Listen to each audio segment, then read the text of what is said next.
Hi, I'm Julissa Arce. I'm an author, a writer, and an activist.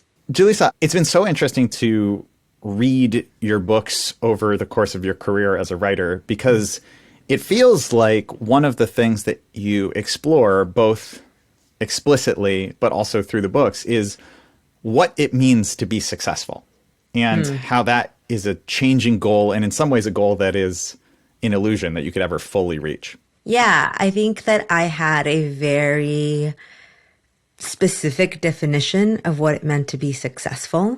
And a lot of that definition comes from, my upbringing, being an immigrant, my parents coming to the US and sort of really instilling in me this idea that success meant financial success and that was the only way to be successful.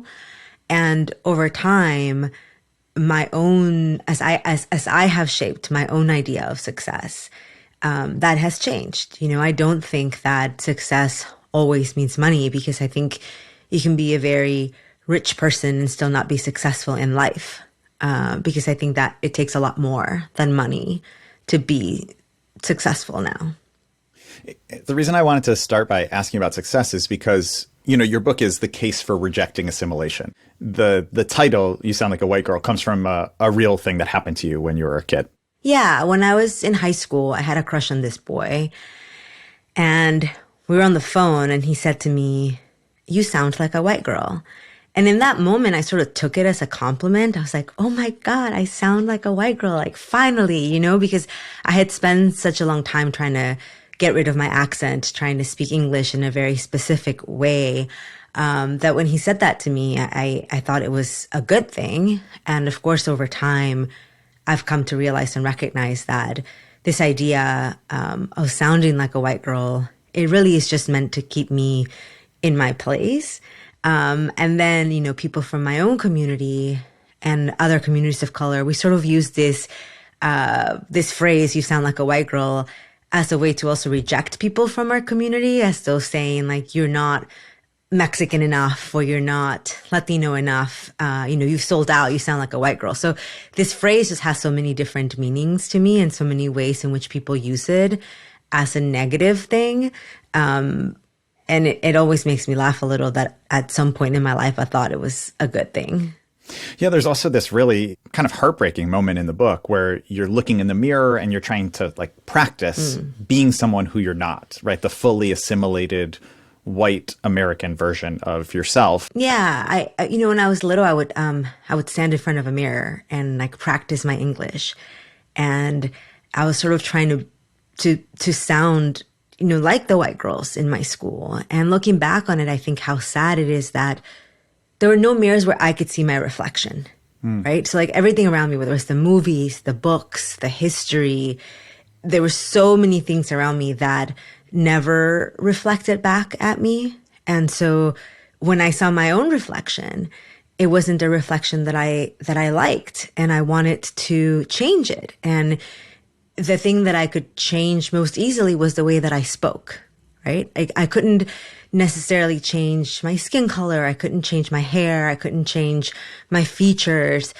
But the thing that I could change was my voice, and I could make it sound differently. And in that sound, hopefully find more confidence, right? And I would see sort of just all of these people that didn't look like me, and I would want to be like them. I just wanted to be like them. I imagine many of the people listening to this right now are feeling some version of this, of that they don't quite fit in, that they're trying to live up to an ideal that is impossible, is not really meant for them, in fact, is meant to keep them out. What would you say to someone who's listening and is struggling with this idea of assimilation of not being able to live up to this impossible goal? That we should give up that fight. We should give up that goal because it never satisfies. The way that I open up the book is sort of with this story about a runner going around a track, and she's running around the track and she thinks she's almost done, and then there's a new race she has to run, and she gets the best sneakers and the best coaches and the best everything, and still she can't get to the finish line. And that's kind of how I view this undertaking of assimilation, which is just like a never ending race because there's always more things that you have to do in order to be accepted. And when you do those things, then like more things appear. In my own experience, I have found that where I have found the biggest sense of belonging is in simply getting to know my own history, my own culture, reconnecting with my Spanish, reconnecting with not that I ever lost that connection, but more so that I felt like that connection could only be expressed in certain places. Like I felt like I had to be a version of myself at home with my family, with my friends, and a different version of myself when I was out in the world. What are some of the steps? What are some practical things that people can do to move away from assimilation and into something that is more successful and whole and fulfilling? Yeah. Well, for me, the number one thing that has really helped me to find that sense of belonging, to really feel rooted in this country, is learning the history of my people in this country. And it is a history that dates back to before this place was called the United States.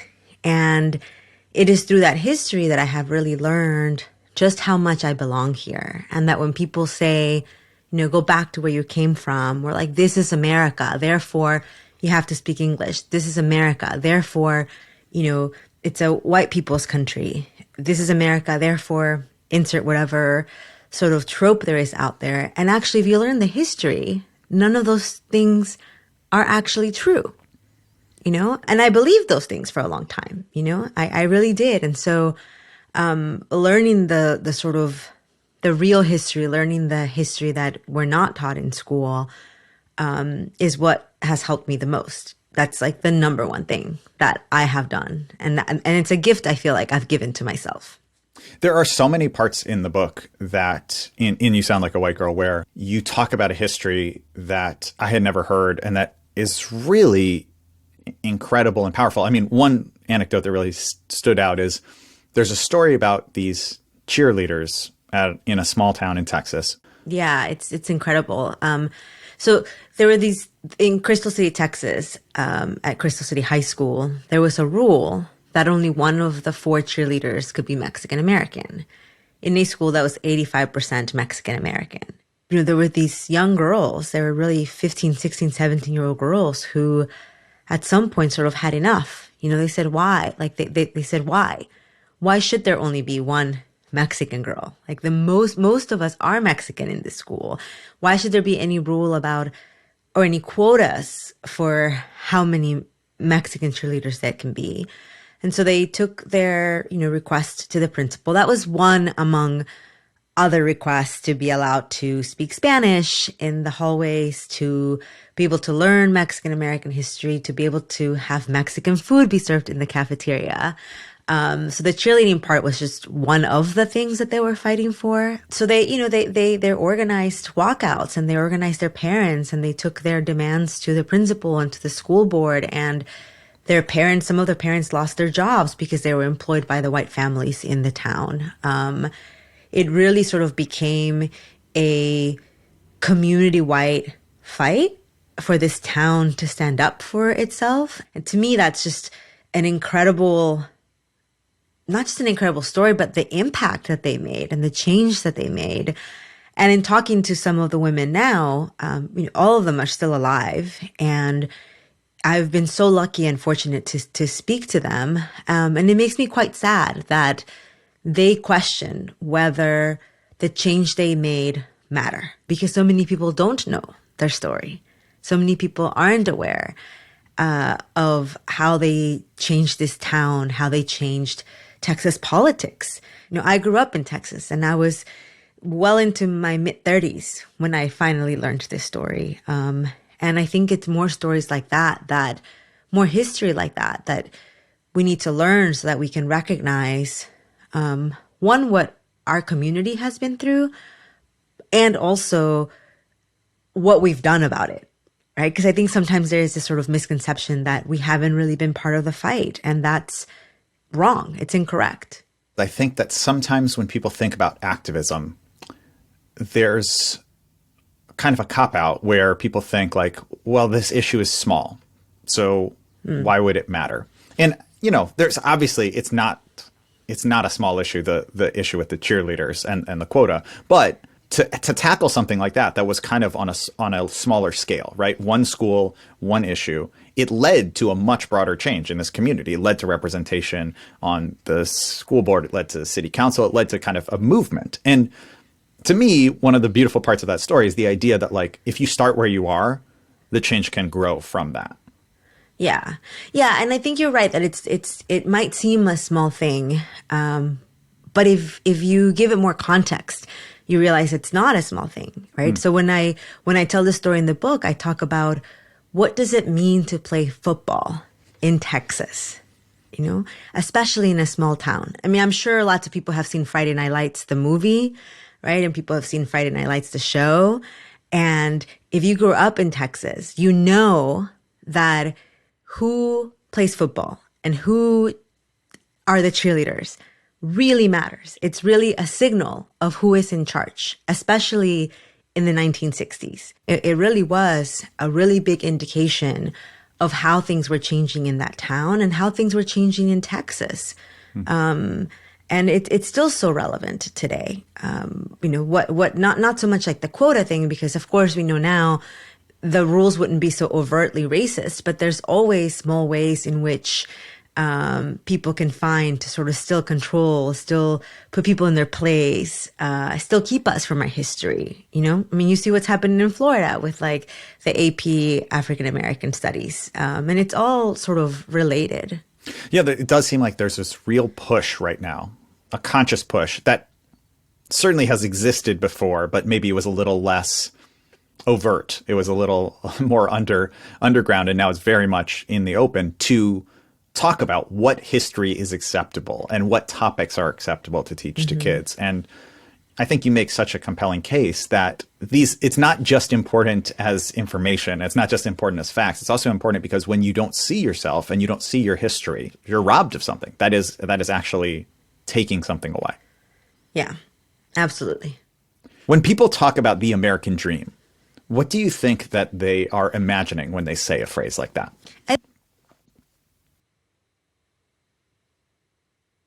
Immigrants, you know, that's why they continue to come. That's why we continue to leave our families, our land, our food, our heritage, our culture behind and come to this country that often doesn't welcome us. I think for my parents, as I mentioned, for them, the American dream was really about financial success and financial stability and, you know, having money to buy these things, to buy a house, to buy a car, to send your kids to college. And I think for other people, you know, it still means that. It still means sort of like the house with the white picket fence and the family. And I think that for other people, you know, the American dream is sort of like non-existent anymore.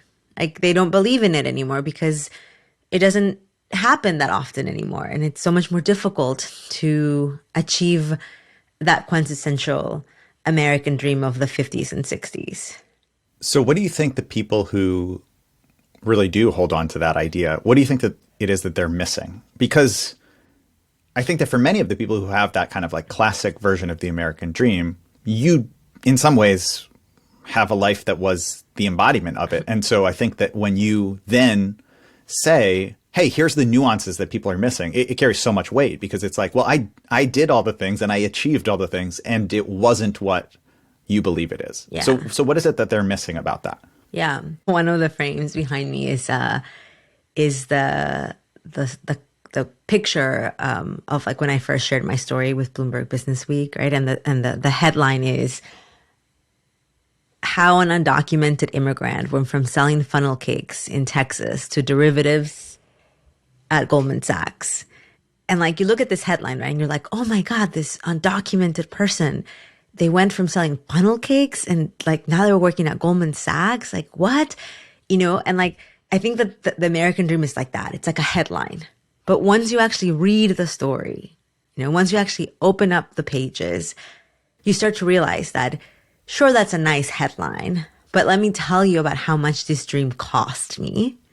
And then you can decide if that's a price you're willing to pay to achieve that dream. Or if maybe that price was too high a cost to pay to achieve the things that this person has achieved, right? I certainly feel that way many times. Like, damn, like I gave up so much, I missed so much. It was so painful to go through it. And, I don't take away from the fact that I do feel very proud of the things that I have been able to do and accomplish. And, as I say in the book, like I am grateful to be in this country and I am grateful for the opportunities that I've had. But that doesn't mean that I don't recognize how far and few between those opportunities are for people, and that I don't recognize the amount of pain that I've had to endure in order to take advantage of those opportunities. Yeah, it goes back to me to this really interesting idea of success and how we can change what we think of as success and what it is that we're striving for. There's a joke that I love, a Judd Apatow joke where he says, everyone always knows that money doesn't buy happiness, but everyone wants to find that out for themselves. My own saying about happiness is that money doesn't buy happiness, but it does help. Totally. I mean, I don't want to go without saying that, I don't want to give the wrong impression that that I sort of think like money doesn't matter. Like, no, money absolutely matters. Money helps a lot. So much of your story in your book and the issues that you work on are very specific to Mexican American culture and to Mexico and to the United States. But also, there are people listening to this living all over the world. And so many of these issues are universal. And one of the ones that I think stood out to me is how you describe in the book having had to struggle with pride and shame around parts of your ancestry or your heritage that weren't celebrated by the culture around you. So you talk a lot about like the way your family talked about your indigenous grandparents, the way that you personally felt like that was something that you wanted to downplay. I say in the book that like whiteness is not something that exists only in America, right? Like everywhere you look, whether it is, in India and in Korea and in other places where like creams to lighten your skin are like very popular, if you look at like different countries in Africa too, like, sort of colorism is like it's a big thing, right? Where like lighter skinned Black people or lighter skinned, Mexican people like are viewed as more beautiful. And it doesn't matter where we are in the world, this issue exists, right? And it exists because of colonization, right? And if you think about how much the world has been colonized, it's like, yeah, we're not, Mexico's not colonized anymore. Like India hasn't been under British rule in so long, right? But these ideas that were so deeply instilled in us continue to exist and continue to be harmful to our communities. So when what you're talking about in the book is, in Mexican culture, very much so we want to celebrate our European, our Spanish bloodline, our connection to Spanish people. And very often, you hear things like, this person is very beautiful because they're very light-skinned. Or you hear this phrase, cásate con un güerito para mejorar la raza, which means, marry someone white to better the race, right? And I think what's lost is that like this idea comes from a time during the colonial period where there was a caste system, and the only way that you could have a better life was literally to marry someone who was lighter skinned than you. That was it. You couldn't move up the caste system otherwise, right? And so these ideas come from a very real place of survival and of trying to survive under this very oppressive times. But we haven't yet recognized that like we're still living under that rule. In our minds and in our actions, we're still chained by these terrible ideas that really harm us. And so, growing up, yeah, my mom would often talk about her abuelito de ojos azules, like her grandpa with blue eyes. And it's something she was so proud of, you know? And when she talked about my grandma, my mom's dad, who was indigenous, she would just talk about her, you know, just like, I have like, not right now, but like, like I have this curly hair, right? And I have this like curls in the back of, in the back of my hair. And my mom would just always like talk bad about them. You know, she'd be like, oh, but like put gel on those curls. Like you look like your grandma. And then she would say it in a negative way. Like with the times when I looked more like my grandma, she'd say it as though it was a negative thing. And I just think, wow, like I'm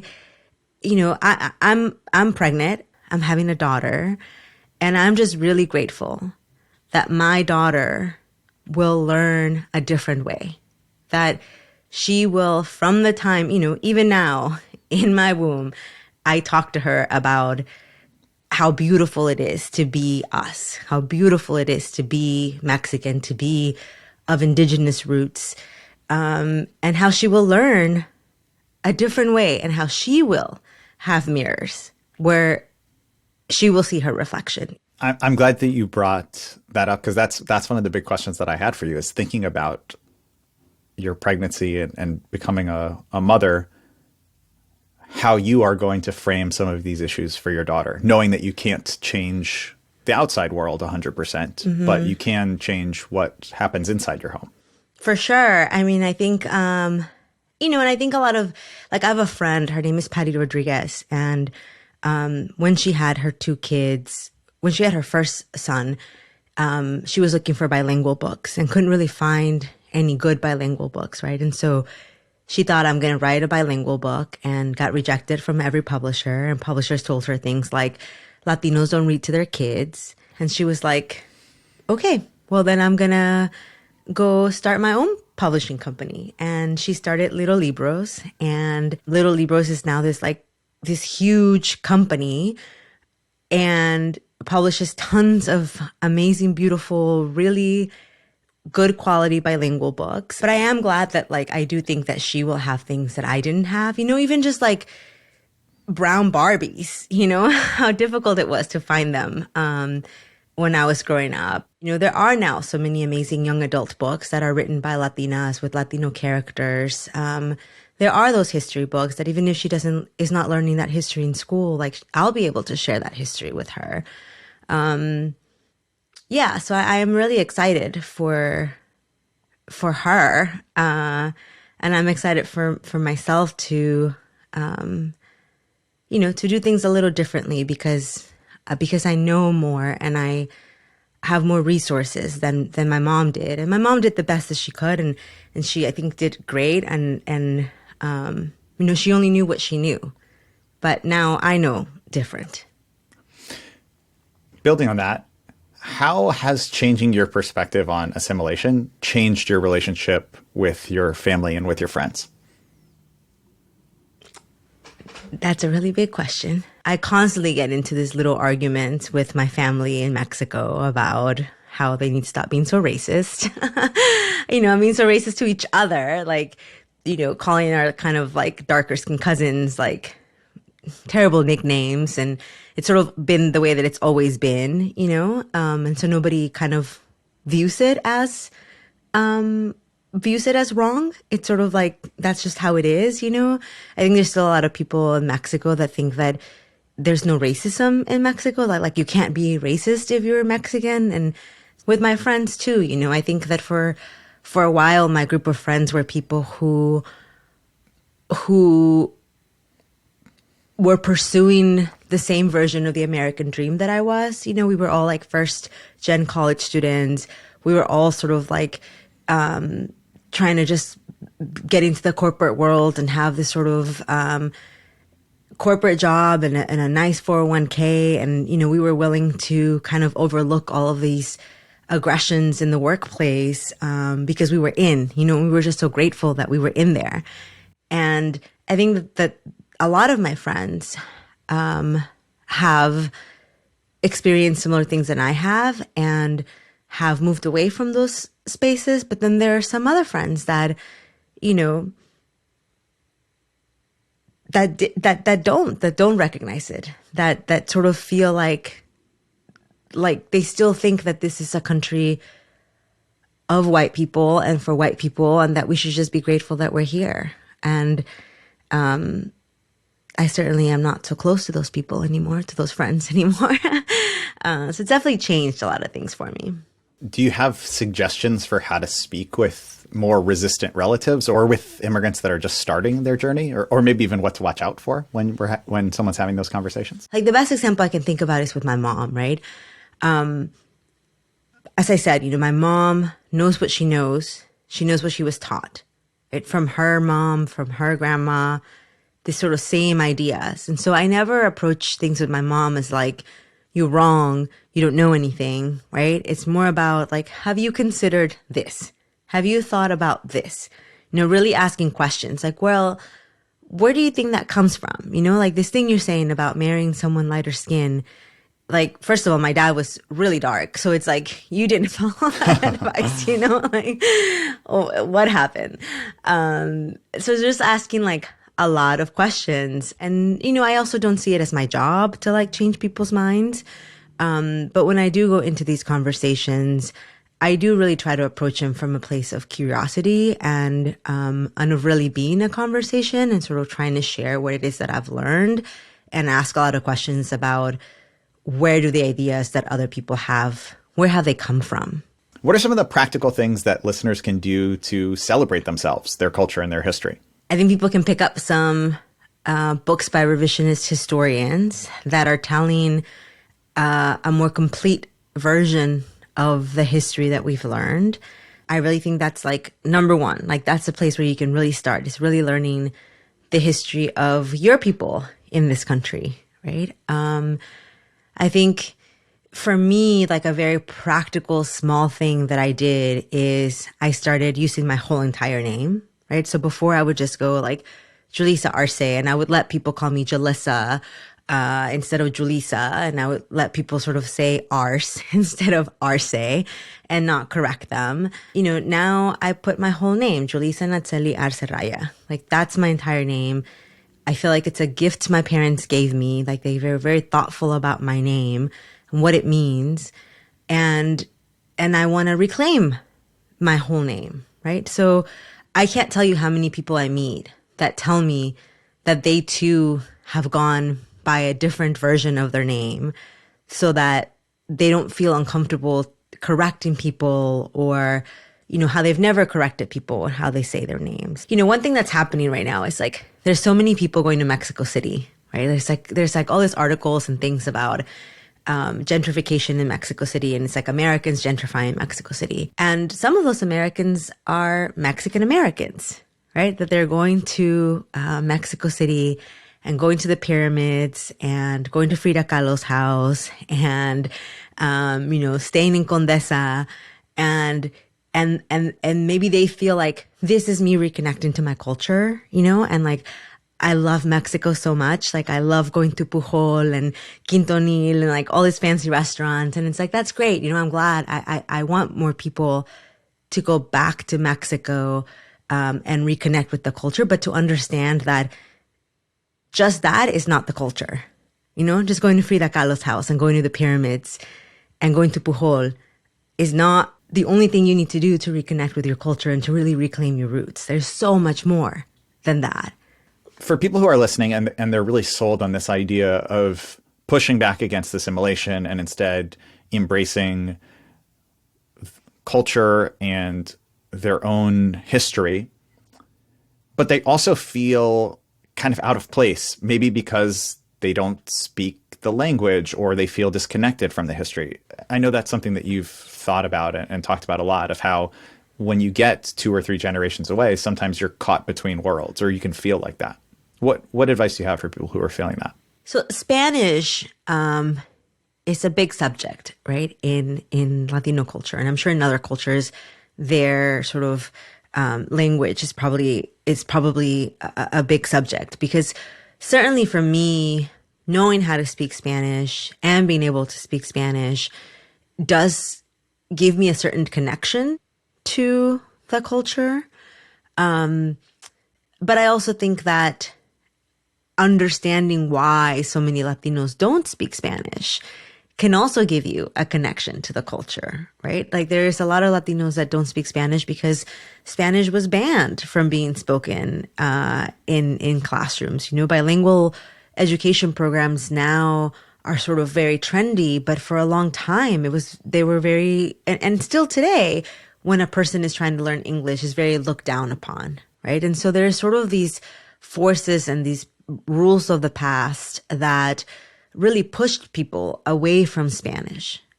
And so I think just kind of even having an understanding of where that comes from gives you a different connection to the culture. And listen, like it's a journey for all of us, you know, for me still today, having gone through what I've been through, having researched the things that I've researched, having written this book, there's still times when I feel like I have so much more work still to do. I think just having that understanding is really helpful to know that, you know, you're trying and you want to, and there's no one right way to do it. Well, thank you so much for talking. This has been such a pleasure. I'm such a fan of you and your work, and I'm really glad that you made the time to be here. Thank you. Thank you so much.